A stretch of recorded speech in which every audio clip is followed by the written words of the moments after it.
বৃষ্টির জন্য পরপর ২ দিন খেলা বন্ধ। তা কি হয়েছে? বাকি যে ২ দিন আছে আমরা ওই ২ দিন ভালো খেলে এই ম্যাচটা জিতবো।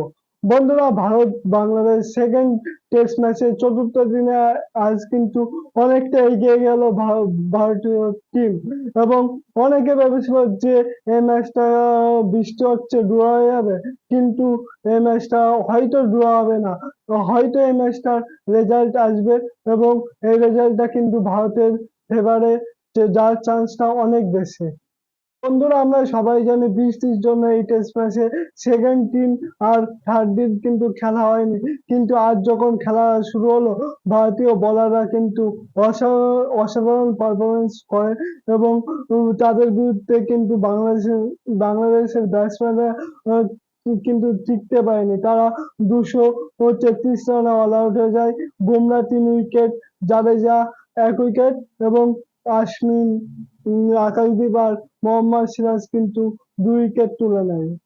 আর যদি ভারতের ব্যাটিং এর কথা বলি তাহলে কিন্তু তারা প্রথম দিক থেকে আক্রমণাত্মকভাবে ব্যাট করে। তারা কিন্তু এই টেস্ট ম্যাচটাকে একটা টি-টোয়েন্টি ম্যাচ বানিয়ে দিয়েছিল। ভারতের সকলে ভালো খেলেছিল।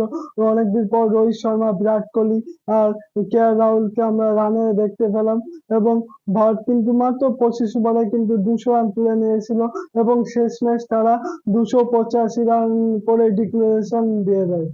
বাংলাদেশ কিন্তু এখন ২৬ রানে ২ উইকেটে আছে এবং উম, হয়তো কালকে কিছু রান লিড দেবে। তো তোমাদের কি মনে হচ্ছে ভারত কি এই ম্যাচ জিততে পারবে না ড্র হবে, সেটা কিন্তু কমেন্ট বক্সে জানিও।